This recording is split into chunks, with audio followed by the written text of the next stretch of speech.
ನಮಸ್ಕಾರ ಕನ್ನಡಿಗರೇ, ನಮ್ಮ YouTube channel like ಮಾಡಿ, ಕಮೆಂಟ್ ಮಾಡಿ, ಸಬ್ಸ್ಕ್ರೈಬ್ ಮಾಡಿ. ಇವತ್ತಿನ ನಾನಿನ ಬಿಡಲಾರೆ ಸಂಚಿಕೆ ಏನಾಯಿತು ನೋಡೋಣ ಬನ್ನಿ. ಮನೆಯವರೆಲ್ಲರೂ ಕೂತ್ಕೊಂಡು ಮಾತಾಡ್ತಿರ್ತಾರೆ. ಅದೇ ಸಮಯಕ್ಕೆ ಹೊರಗಡೆಯಿಂದ ಅಂಬಿಕಾ ಅವರೆಲ್ಲರೂ ದುರ್ಗನ ಮದುವೆ ಬಗ್ಗೆ ಮಾತಾಡ್ತಿದ್ದಾರೆ ಅಂತ ಅನ್ಕೋತಾರೆ.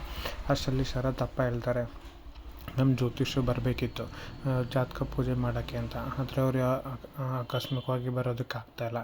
ಹಾಗಾಗಿ ಈ ಪೂಜೆನ ನೀವೇ ಇದನ್ನು ನೆರವೇರ್ ಕೊಡಿಸ್ಕೊಡೋಕ್ಕಾಗತ್ತಾ ಅಂತ ದುರ್ಗನ ಅಪ್ಪನ ಕೇಳ್ತಾರೆ.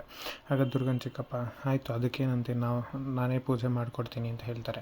ಹಾಗೆ ನಂದೊಂದು ಮನವಿ ಇದೆ, ಅದನ್ನು ಮಾಡಿಕೊಡ್ತೀರಾ ಅಂತ ಕೇಳ್ತಾರೆ. ಏನು ಹೇಳಿ ಅಂತ ಹೇಳಿದಾಗ, ಹೇಗಿದ್ರು ನೀವು ಜಾತಕ ಪೂಜೆ ಮಾಡ್ತಾಯಿದ್ದೀರಾ, ದುರ್ಗನೂ ಮದುವೆ ಆಗ್ತಾಯಿದ್ದಾಳೆ, ದುರ್ಗನ ಜಾತಕನೂ ಯಾಕೆ ನಾವು ಅದ್ರ ಜೊತೆ ಇಟ್ಟು ಪೂಜೆ ಮಾಡಬಾರ್ದು ಅಂತ ಅವ್ರ ಚಿಕ್ಕಪ್ಪ ಕೇಳ್ತಾರೆ.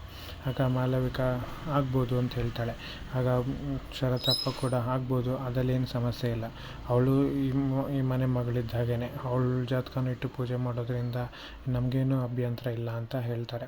ಆದರೆ ಅಷ್ಟೇ ಸಮಯಕ್ಕೆ ದಮಯಂತಿ, ಯಾಕೆ ದುರ್ಗನ ಜಾತಕನ ಯಾಕೆ ಇದ್ರ ಜೊತೆ ಇಟ್ಟು ಪೂಜೆ ಮಾಡಬೇಕು, ಮದುವೆ ಆಗ್ತಾಯಿರೋದು ಶರತ್ ಮತ್ತು ಮಾಯಾ ಅಲ್ವಾ, ಅವಳ ಜಾತಕ ಏನಕ್ಕೆ ಇಟ್ಟು ಪೂಜೆ ಮಾಡಬೇಕು ಅಂತ ದಮಯಂತಿ ಕೇಳ್ತಾಳೆ.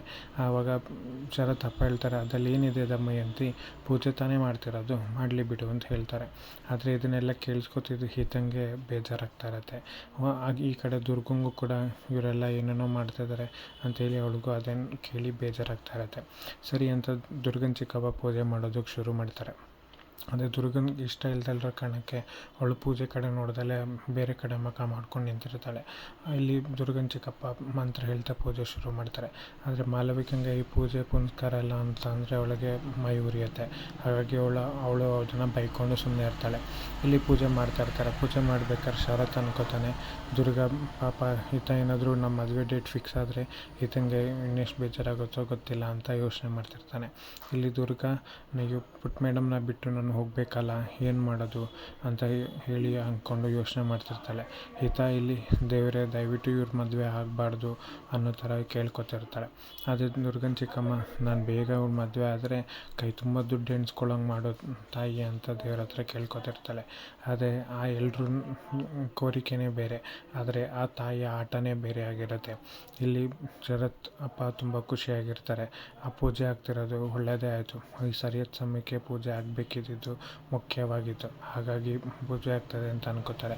ಹಾಗೆ ಅಲ್ಲಿದ್ದು ಬಂದಿದ್ದು ಜ್ಯೋತಿಷ್ಯರು ಹೇಳ್ತಾರೆ, ಋಣಾನುಬಂಧ ಯಾರೂ ತಪ್ಪಿಸೋದಕ್ಕಾಗಲ್ಲ ಜೋಸ್ರಿ, ಹಾಗೆ ಆಗುತ್ತೆ ನೋಡ್ಕೊಳ್ಳಿ ಅಂತ ಹೇಳ್ತಾರೆ. ಹಾಗೆ ಇಲ್ಲಿ ಶರತನ ತಂಗಿಗೆ ಗೊತ್ತಾಗತ್ತೆ ಅವರಿಬ್ಬರು ಜಾತಕ ಹೊಂದಾಣಿಕೆ ಆಗ್ತಾಯಿದೆ ಅಂತ. ಅದನ್ನು ಮಾವನ ಮಗ ಹೇಳ್ತಾನೆ.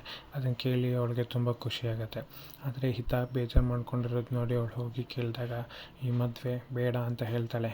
ಅದಕ್ಕೆ ನಿನ್ನ ಹತ್ರ ಏನಾದರೂ ಪ್ಲ್ಯಾನ್ ಇದೆಯಾ ಹೇಳು, ನಾನು ನಿನ್ನ ಜೊತೆ ಇದ್ದು ಅದಕ್ಕೆ ಹೆಲ್ಪ್ ಮಾಡಿ ಸಹಾಯ ಮಾಡ್ತೀನಿ, ಅದನ್ನ ಹೆಂಗಾರು ಮಾಡಿ ಎಕ್ಸಿಕ್ಯೂಟ್ ಮಾಡೋಣ ಅಂತ ಹೇಳ್ತಾಳೆ. ಅದಕ್ಕೆ ಹಿತ, ನನ್ನ ಹತ್ರ ಏನೂ ಪ್ಲ್ಯಾನ್ ಇಲ್ಲ, ಯೋಚನೆ ಮಾಡಬೇಕು ಅಂತ ಹೇಳಿ ಹಾಗೆ ನಿಂತ್ಬಿಡ್ತಾಳೆ. ಆಗ ಅವಳ್ದಂಗೆ, ಬಾ ಸರಿ ಆಯಿತು, ಏನು ಪ್ಲ್ಯಾನ್ ಮಾಡೋದು ಅಂತ ಯೋಚನೆ ಮಾಡೋಣ ಅಂಥೇಳಿ ಅವಳನ್ನ ಅಲ್ಲಿಂದ ಕರ್ಕೊಂಡು ಹೋಗ್ತಾಳೆ. ಇಲ್ಲಿ ಅವನ ಮಾವನ ಮಗ ಕರ್ಕೊಂಡೋಗ್ಲಿ, ಆ ಮನೆ ಕೆಲಸದವ್ರನ್ನ ಮದುವೆ ಆಗಲು ಅಂತ ಅನ್ನೋ ಕಾರಣಕ್ಕೆ ಶರತ್ಗೆ ಯಾವ ಆಸ್ತಿನೂ ಸಿಗಲ್ಲ.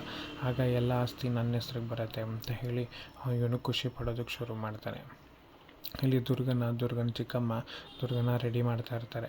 ಎಲ್ಲರೂ ಬಂದವರು ನಿನ್ನ ನೋಡಿ ಖುಷಿ ಪಡಬೇಕು ಅಂಥೇಳಿ ಚೆನ್ನಾಗಿ ಅಲಂಕಾರ ಮಾಡಿ ರೆಡಿ ಮಾಡ್ತಿರ್ತಾರೆ.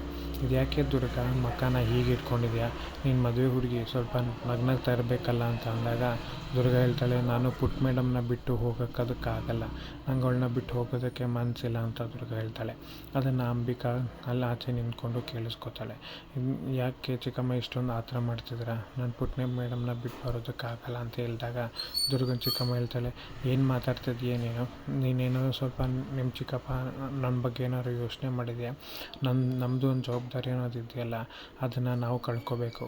ಆಮೇಲೆ ಆಡೋರ ಬ್ಯಾಗೆ ನಾವು ತುತ್ತಾಗಬಾರ್ದು, ಮಾಡೋರು ಬ್ಯಾಗ್ ಬಂದಂಗೆ ಮಾತಾಡ್ತಾರೆ, ಅದನ್ನೆಲ್ಲ ನಾವು ಕೇಳಿಸ್ಕೊಂಡಿರ್ಬೇಕಾ, ನಾನೇನೋ ಕೇಳಿಸ್ಕೊತೀನಿ ಬಿಡು, ಆದರೆ ನಿಮ್ಮ ಚಿಕ್ಕಪ್ಪ ಕೇಳಿಸ್ಕೊಂಡು ಆರಾಮಾಗಿರ್ತಾರ, ನೀನೇ ಯೋಚನೆ ಮಾಡು, ಆ ಹುಡುಗ ತುಂಬ ಒಳ್ಳೆಯವನು, ನೀನು ಅವನ್ನ ಮದುವೆ ಆಗಿ ಆರಾಮಾಗಿರ್ತೀಯ ಅಂತ ದುರ್ಗನ ಚಿಕ್ಕಮ್ಮ ದುರ್ಗಂಗೆ ಹೇಳ್ತಾಳೆ. ಅದನ್ನು ಅಂಬಿಕಾ ಕೇಳಿಸ್ಕೊಂಡು, ಇದ್ಯಾಕೆ ಚಿಕ್ಕಮ್ಮ ಇಷ್ಟೊಂದು ಆತರ ಮಾಡ್ತಿದ್ದಾರೆ ಇವಳ ಮದುವೆಗೆ, ಇವ್ರು ಏನು ಮಾಡೋಕ್ಕೆ ಹೊರಟಿದ್ದಾರೆ ಅಂತ ಇವಳು ಯೋಚನೆ ಮಾಡೋದಕ್ಕೆ ಶುರು ಮಾಡ್ತಾಳೆ. ಅದೇ ದುರ್ಗಂಗೆ ಏನೂ ಗೊತ್ತಾಗ್ತಿರಲ್ಲ. ಆದರೆ ಅಂಬಿಕಂಗೆ ಅವ್ರ ಚಿಕ್ಕಮ್ಮ ಆತರ ಪಡ್ತಾ ಇರೋದು, ಅರ್ಜೆಂಟ್ ಮಾಡ್ತಿರೋದು ಚೆನ್ನಾಗಿ ಅರ್ಥ ಆಗುತ್ತೆ. ಇಲ್ಲಿ ಅದೇ ಸಮಯಕ್ಕೆ ಗಂಡಿನ ಕಡೆಯವರು ನೋಡೋಕ್ಕೆ ಅಂತ ಅವ್ರ ಅಪ್ಪ ಅಮ್ಮ ಆಟೋದಲ್ಲಿ ಬಂದು ಮನೆ ಹತ್ರ ಇಳಿತಾರೆ. ಇಳಿದಾದ್ಮೇಲೆ ಹುಡುಗನ ಅಮ್ಮ ಹೇಳ್ತಾಳೆ, ನೋಡ್ರಿ ಈ ಮನೆ ಎಷ್ಟು ದೊಡ್ಡದಾಗಿದೆ, ಇಷ್ಟು ದೊಡ್ಡದಾಗಿರೋ ಮನೆ ಹೆಣ್ಣು ತರ್ತಾ ಇದೀವ ಅಂತ ಅನ್ಕೋತಾಳೆ. ಹಾಗೆ ಅವ್ನು ಕಂಡಂಗೆ ಹೇಗಿರಬೇಕು, ಹೇಗೆ ನಡ್ಕೋಬೇಕು, ಎಲ್ರ ಮುಂದೆ ಏನು ಮಾತಾಡಬೇಕು, ಏನು ಮಾತಾಡಬಾರ್ದು ಅಂತ ಹೇಳ್ಕೊಡ್ತಿರ್ತಾಳೆ. ಅದನ್ನು ನನ್ನ ಗಂಡ ಸರಿ ಆಯಿತು ಮಾಡ್ತೀನಿ, ನೀನೇನು ತಲೆ ಕೆಡ್ಸ್ಕೊಬೇಡ ಅಂತ ಹೇಳ್ತಾನೆ. ಸರಿ ಆಯಿತು. ಅವನು ಹಣ್ಣು ತರಕ್ಕೆ ಹೋಗಿದ್ದಾನೆ. ಅವನು ಹಣ್ಣು ತೊಗೊಂಬಂದು ಎಲ್ಲ ಕೊಟ್ಟಾದ್ಮೇಲೆ ನಾವೇನೇನು ತಂದೀವೋ ಎಲ್ಲನೂ ವಾಪಸ್ ತೊಗೊಂಡೋಗ್ಬೇಕು. ಎಲ್ಲ ಹಣ್ಣಿನ ಬೆಲೆಗಳು ಗಗನಕ್ಕೇರಿದೆ, ಅರ್ಥ ಆಯ್ತಾ ಅಂತ ಅವನ ಹೆಂಡತಿ ಕೇಳ್ತಾಳೆ. ಇಲ್ಲಿ ಅಂಬಿಕಾ ಅನ್ಕೋತಾಳೆ, ಇವ್ರನ್ನ ಹೋಗೋದಕ್ಕೆ ಬಿಡಬಾರ್ದು, ಏನಾದ್ರು ಮಾಡಿ ಪ್ಲ್ಯಾನ್ ಮಾಡಬೇಕಲ್ಲ ಅಂತ ಹೇಳಿ ಯೋಚನೆ ಮಾಡ್ತಾಳೆ. ಅದೇ ಸಮಯಕ್ಕೆ ಹುಡುಗ ಗಾಡೀಲಿ ಬಂದು ಗಾಡಿ ನಿಲ್ಲಿಸ್ತಾನೆ. ಅಮ್ಮ, ನೀವು ಹೇಳಿದ ಹಣ್ಣು ತಂದಿದ್ದೀನಿ ತೊಗೊಳ್ಳಿ ಅಂತ ಹೇಳ್ತಾನೆ. ಆಗ ಅವರಮ್ಮ ಸರಿ ಆಯಿತು ತೊಗೊಂಬಂತೀಯ ಅಂಬ ಒಳಗೋಗೋಣ ಅಂದಾಗ, ಅಮ್ಮ ಸ್ಯಾನಿಟೈಸರ್ ಅಂತ ಕೇಳ್ತಾನೆ. ಹಾಂ ಗೊತ್ತು ನೀನಿಂತ ಕ್ಲೀನು ಅಂತ ತಗೋ ಸ್ಯಾನಿಟೈಸರ್ ಅಂತ ಅವರಮ್ಮ ಸ್ಯಾನಿಟೈಸರ್ನ ಕೊಟ್ಟು ಅವಳಿಗೆ ಕೈ ತೊಳ್ಕೊತಾನೆ. ಆ ಸ್ಯಾನಿಟೈಸರಲ್ಲಿ ಕೈನ ವಾಶ್ ಮಾಡಿಕೊಂಡು ಮನೆ ಒಳಗೆ ಹೋಗೋಕ್ಕೆ ರೆಡಿ ಆಗ್ತಾನೆ. ಇಲ್ಲ ಅಂಬಿಕಾ ಅದೇ ಸಮಯಕ್ಕೆ ಅಲ್ಲಿ ಗಾರ್ಡನ್ಗೆ ನೀರು ಬಿಡೋದನ್ನು ಅವ್ರ ಮೇಲೆಲ್ಲ ನೀರು ಬಿಡ್ತಾಳೆ. ಹಾಗೆ ಹಗ್ಗದ ಥರ ಅವ್ರ ಕಾಲುಗಳ್ನ ಎಳೆದು ಬೀಳಿಸ್ತಾಳೆ. ಎಲ್ಲರೂ ಕೆಳಗೆ 3 ಜನ ಮುಗ್ರಿಸಿ ಬೀಳ್ತಾರೆ. ಆಗ ಹುಡುಗನ ಅಮ್ಮ ಕೇಳ್ತಾಳೆ, ಇದು ಹೆಂಗೋ ಬಿದ್ವಿ ನಾವು ಇಲ್ಲಿಗೆ, ಹೇಗೆ ಬಿದ್ವಿ ಅಂತಲೇ ಗೊತ್ತಾಗಲಿಲ್ವಲ್ಲ ಅಂತ ಯೋಚನೆ ಮಾಡ್ತಿರ್ತಾರೆ. ಅದೇ ಸಮಯಕ್ಕೆ ಅಲ್ಲಿಗೆ ದಮಯಂತಿ ಬರ್ತಾಳೆ. ಅದಕ್ಕೂ ಮುಂಚೆ ಅಂಬಿಕಾ ಇವ್ರಿಗೆ ಜೇನುಹುಳ ಕಚ್ಚಿ ಮಕ್ಕ ಎಲ್ಲ ಉದಿಸ್ಕೊಂಡು ಹೋಗಬೇಕು ಅಂತ ಯೋಚನೆ ಮಾಡಿ ಜೇನುಹುಳನ ಬಿಡೋದಕ್ಕೆ ಹೋಗ್ತಾಳೆ. ಅಷ್ಟರಲ್ಲಿ ಅಲ್ಲಿಗೆ ದಮಯಂತಿ ಬರ್ತಾಳೆ. ದಮಯಂತಿ ಬಂದು, ಹೋ ಗಂಡಿನ ಕಡೆಯವರು ಬಂದ್ರ, ಬನ್ನಿ, ನಿಮಗೋಸ್ಕರ ನಾವೆಲ್ಲ ಕಾಯ್ತಾಯಿದ್ದೀವಿ, ನೀವು ಇಷ್ಟೊತ್ತಾದರೂ ಬರಲಿಲ್ವಲ್ಲ ಅಂತ ನಾನೇ ಕರ್ಕೊಂಡು ಹೋಗೋದಕ್ಕೆ ಬಂದೆ ಅಂತ ಹೇಳಿ ಅವ್ರನ್ನ ಕರ್ಕೊಂಡು ಮನೆ ಒಳಗೆ ಹೋಗ್ತಾಳೆ. ಅವರೆಲ್ಲ ಮನೆ ಒಳಗೆ ಹೋದ್ಮೇಲೆ ಶರತ್ ಅವ್ರ ಅಪ್ಪ ಅಮ್ಮನ ಇಂಟ್ರೊಡ್ಯೂಸ್ ಮಾಡಿಕೊಡ್ತಾನೆ. ಎಲ್ಲರೂ ನಮಸ್ಕಾರ ಮಾಡ್ತಾರೆ. ಹಾಗೆ ಇವರಿಬ್ಬರು ದುರ್ಗನ ಚಿಕ್ಕಪ್ಪ ಚಿಕ್ಕಮ್ಮ. ದುರ್ಗ ನಮ್ಮನೆ ಹುಡುಗಿನೇ, ನೀವೇನು ಅಂದ್ಕೊಳ್ಳೋದು ಪರವಾಗಿಲ್ಲ, ಕೂತ್ಕೊಳ್ಳಿ ಅಂತ ಹೇಳಿ ಅವ್ರು 3 ಜನನೂ ಕೂರಿಸ್ತಾರೆ. ಹುಡುಗ ನಗ್ನಗ್ತಾ ಕೂತ್ಕೋತಾನೆ. ಅದೇ ಇಲ್ಲಿ ಅಂಬಿಕಂಗೆ ಆಲ್ರೆಡಿ ಅವ್ರ ಒಳಗೆ ಹೋಗೇ ಬಿಟ್ರಲ್ಲ, ಹೆಂಗಾರು ಮಾಡಿ ತಡಿಬೇಕಿತ್ತಲ್ಲ, ನನ್ನ ಕೈಲಿ ತಡೆಯೋದಕ್ಕಾಗಲಿಲ್ವಲ್ಲ ಅಂತ ಅನ್ಕೋತಾಳೆ. ಆಗ ಶರತ್ತನಮ್ಮ ಹೇಳ್ತಾಳೆ, ದುರ್ಗ ನಾನು ನಮ್ಮನೆ ಹುಡುಗಿ ಅಂತಲೇ ಅಂದ್ಕೊಳ್ಳಿ, ಹಾಗೆಲ್ಲ ಏನೂ ಭೇದ ಭಾವ ಇಲ್ಲ ಅಂತ ಹೇಳ್ತಾಳೆ. ಅದನ್ನು ಕೇಳಿ ದುರ್ಗನ ಚಿಕ್ಕಮ್ಮಂಗೆ ಖುಷಿಯಾಗತ್ತೆ. ಹಾಗೆ ಇಲ್ಲಿ ನಾನೇನು ಮಾಡ್ತಾನೆ, ಏನು ಕಣ್ಣು ಯಾರನ್ನೂ ಹುಡುಕ್ತಾ ಇದೆಯಲ್ಲ, ದುರ್ಗನ ಹುಡುಕ್ತಾ ಇದೆ ಅಂತ ಅನಿಸುತ್ತೆ ಅಂತ ಗಂಡನ ಕೇಳ್ತಾನೆ.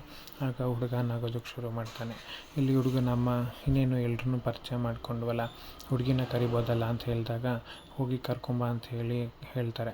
ಅದೇ ಸಮಯಕ್ಕೆ ಶರತ್ ತಂಗಿ ಹೋಗಿ ದುರ್ಗನ ರೆಡಿಯಾಗಿರೋನ್ನ ಕಾಫಿ ತೊಗೊಂಡು ಕರ್ಕೊಂಬರ್ತಾಳೆ. ಹುಡುಗಿ ನೋಡೋ ಶಾಸ್ತ್ರ ಶುರುವಾಗತ್ತೆ. ಇಲ್ಲಿ ದುರ್ಗ ನಿಧಾನಕ್ಕೆ ಕಾಫಿ ಇಟ್ಕೊಂಡು ಬಂದು ಎಲ್ರಿಗೂ ಕಾಫಿ ಕೊಡೋದಕ್ಕೆ ಶುರು ಮಾಡ್ತಾಳೆ. ಫಸ್ಟು ಹುಡುಗನ ಅಪ್ಪ ಅಮ್ಮಂಗೆ ಕಾಫಿ ಕೊಡ್ತಾಳೆ. ಅದಾದಮೇಲೆ ಕಾಫಿನ ಹುಡುಗಂಗೆ ಕೊಡೋಕ್ಕೆ ಅಂತ ಹೋಗ್ತಾಳೆ. ಹಿತ ಏನು ಮಾಡ್ತಾಳೆ, ಹಿತ ಏನಾದರೂ ಮಾಡಿ ತಡಿಬೇಕಲ್ಲ ಅಂತ ನಾಯಿಗೆ ಹೇಳಿ ಬೊಗಳಿಸ್ತಾಳೆ. ಆಗ ದುರ್ಗ ಎದುರುಕೊಂಡು ಕಾಫಿನ ಆ ಹುಡುಗನ ಮೇಲೆ ಚೆಲ್ಬಿಡ್ತಾಳೆ. ಅದನ್ನು ಶರತ್ ಅಪ್ಪ ನೋಡಿ ಸುಮ್ಮನಾಗ್ತಾನೆ. ಮುಂದೇನಾಗುತ್ತೆ ಕಾದು ನೋಡೋಣ.